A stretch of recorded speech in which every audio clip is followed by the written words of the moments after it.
is Elle, and I'm a senior investigator at the Commission in the credit branch. I will be talking to you about suitability assessment and informed decisions, which, as you know, are two important components of the lender responsibility principles. So the way that this session will be structured, we're going to look at suitability assessment first. We'll then move on to informed decisions, and then we'll look at these two components in the context of an online lending environment. Right, so starting with suitability assessments. So under Section 9C of the CCCFA, you must make reasonable inquiries before agreeing to lend to a borrower to be satisfied that it is likely that the credit or finance provided under the agreement will meet the borrower's requirements and objectives. So what does that all mean? It means that the loan or lending must be suitable and meet the borrower's needs. So since the 1st of December 2021, the CCCFA has introduced a few additional obligations on lenders when making inquiries as part of their suitability assessment. And you're probably already familiar with these additional obligations, but we'll go through them one by one. So the first one is that as well as making the suitability inquiries before entering into a loan, you need to make the same inquiries before making a material change to an existing loan. The second one is that you need to take specific steps set out in the CCCFA regulations in order to satisfy the requirement to make those reasonable inquiries. And finally, you are required to keep records of the inquiries that you've conducted as part of your suitability assessment, including the outcome of your inquiries. Now, the Responsible Lending Code has also been revised and includes additional guidance on how you can comply with the new requirements. And Chapter 4 of the Code deals specifically with inquiries into and assessment of borrowers' requirements and objectives. Now, it is important to bear in mind that the code is not binding on lenders, so that means that you don't have to follow it. But the Act says that evidence of compliance with the code will be treated as evidence of compliance with the principles. Now, looking at the new process for suitability assessment in a bit more detail in relation to the method and extent of the inquiries. So since the 1st of December 2021, you are required to follow the specific steps set out in the CCCFA regulations when making the suitability assessments required under the Act. A failure to comply with the regulations will be treated as a breach of the relevant lender responsibility principles. So when assessing whether a loan is likely to be suitable, Regulation 4AA mandates that you need to gather certain information from the borrower. And this information can be summarized into 4 key questions. The first one is, what do they plan to use the money for? The second one is, how much money do the borrower need? The third question is, how long would they like to take to pay it off? And the fourth question is, how would they like to pay it off? Is it one lump sum payment? Is it regular installments? So once you've gathered the information, you need to assess it and decide whether the credit product is likely to be appropriate for the borrower. So let's have a look at an example.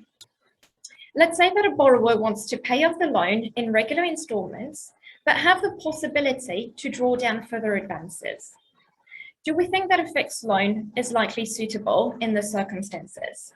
Well, probably not. And instead, you should consider discussing the option of a revolving credit product with the borrower. Now, the inquiries specified in Regulation 4AA are non-exhaustive. So depending on the circumstances, it may be reasonable for you to make inquiries into other matters to be satisfied that it is likely that the credit will meet the borrower's requirements and objectives. So for example, you may ask the borrower about any product-specific features or benefits that they are seeking. That can be, for example, the ability to earn rewards on a credit card. You may need to make a series of inquiries in order to determine the borrower's requirements and objectives. And that can include asking the borrower about the requirements and objectives, discussing available products with the borrower, working with the borrower to refine their requirements and objectives, and finally, confirming that the product is likely to meet their requirements and objectives as refined with the borrower and understood by you. Now, the code says that the scope and method of the inquiries that are reasonable for you to make may differ depending on the circumstances. In some instances, more extensive inquiries will be required, and this is where there is a greater risk that the agreement will not meet the borrower's requirements and objectives. So that can include situations where the agreement is quite complex or uncommon, and that can be a buyback transaction or a reverse equity mortgage, or the agreement is a high cost credit agreement. Then in these circumstances, more extensive inquiries should be undertaken. It could also be in circumstances where the information you have received about the borrower's requirements and objectives is either inconsistent or contradicts other information provided by the borrower or that you might already know about the borrower. Or the information is unrealistic, or you have other reasonable grounds to suspect that the information is not reliable. Then again, in these circumstances, further inquiries should be undertaken. Now, section 4.10 of the code says that you should undertake further inquiries only if the potential further inquiries are reasonably practicable and the information is material to the suitability assessment that you are conducting.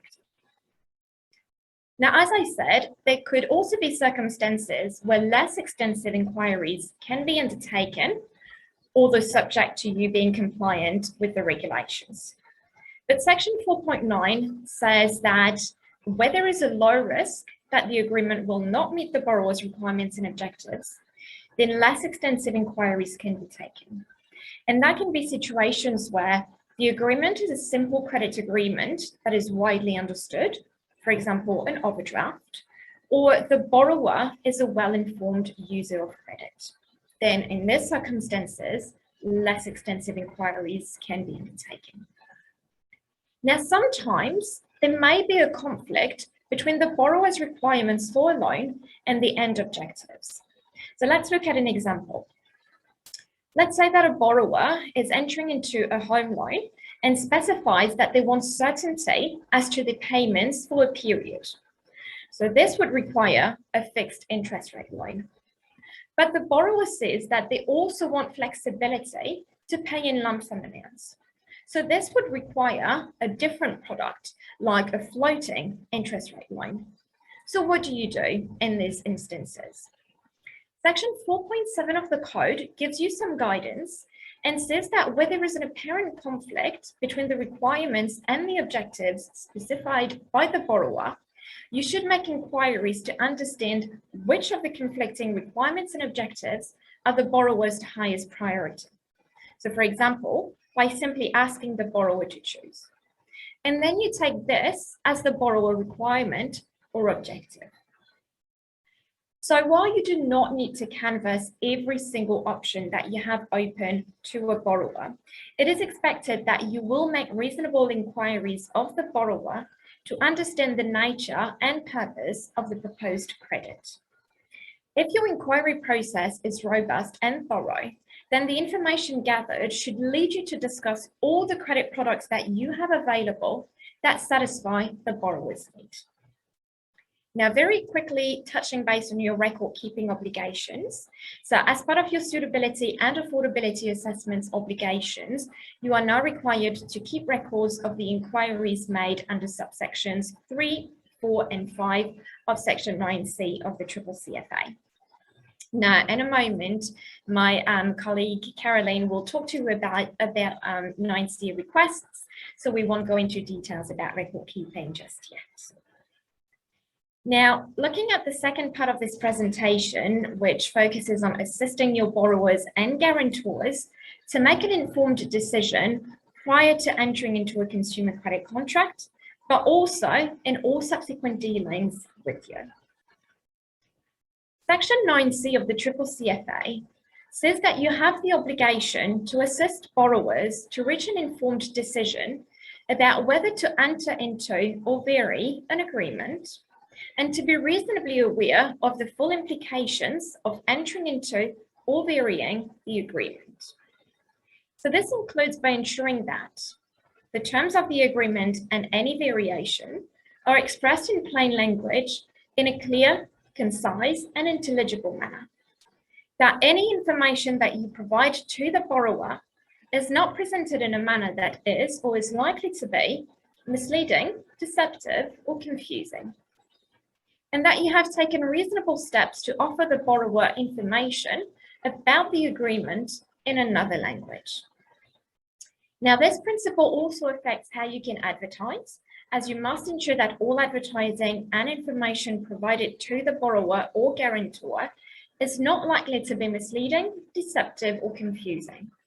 We're not talking about advertising requirements today, but there is information on this on our website. So as I said earlier, let's now look at both suitability assessment and informed decisions in the context of online lending.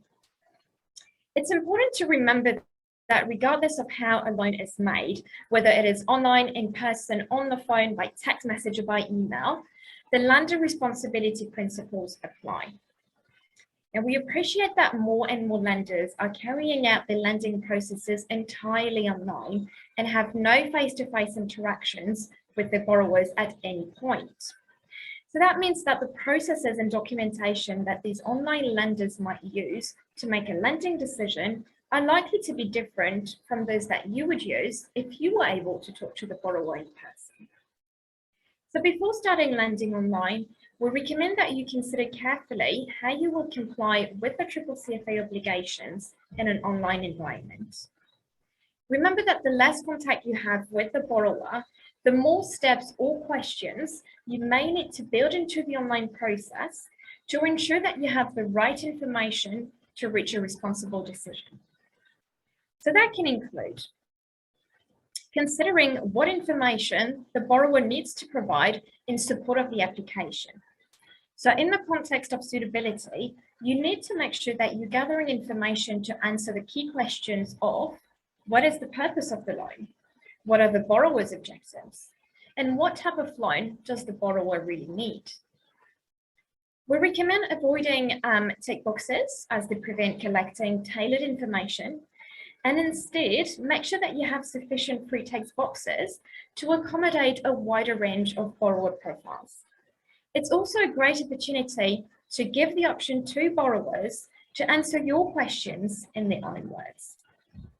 For subsequent loans, avoid using pre-populated answers. Remember that each loan's suitability should be assessed on their individual merits. And also, allow for sufficient flexibility for the way that you will connect with the borrower if and when requesting additional information and documents. Now, to ensure that borrowers are able to make informed decisions in an online environment, we have a few recommendations for you to consider. So you could use plain English and avoid jargon where possible. You could consider whether your target audience would benefit from key information and terms and conditions in languages other than English. You could think about how you're going to explain key information, for example, a video or a click-through process that the borrower cannot avoid.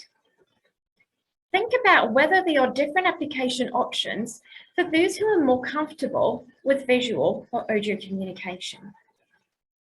And make sure that there is an opportunity for borrowers to speak to someone if they need to before they enter into the loan. Now, because we have to address the question, what happens if lenders breach the lender responsibility principles?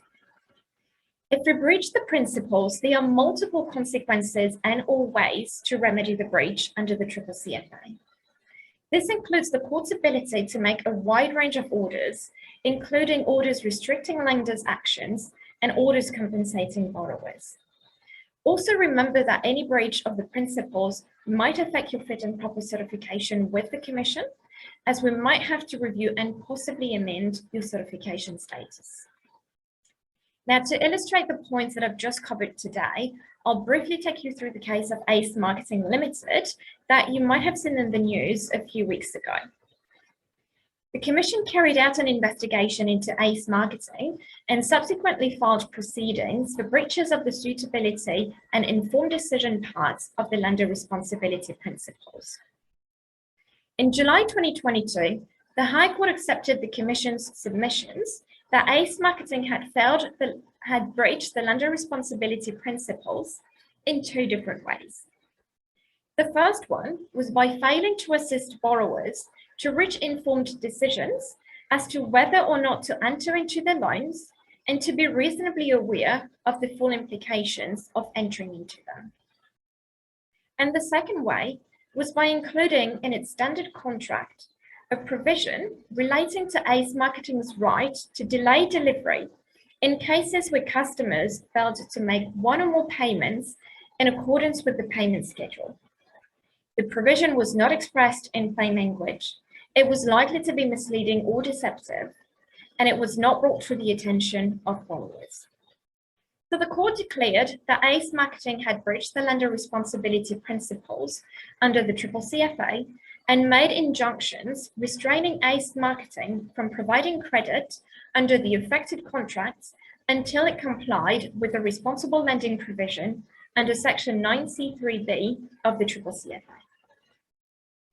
So just to conclude this presentation, remember that it is important that you regularly assess your policies, procedures, and training to ensure the ongoing compliance with your obligations under the CCCFA, including the requirements that I've just covered.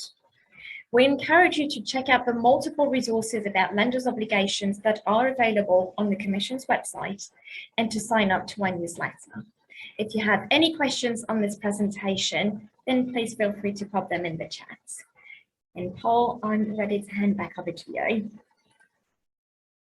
Fabulous. Thank you very much.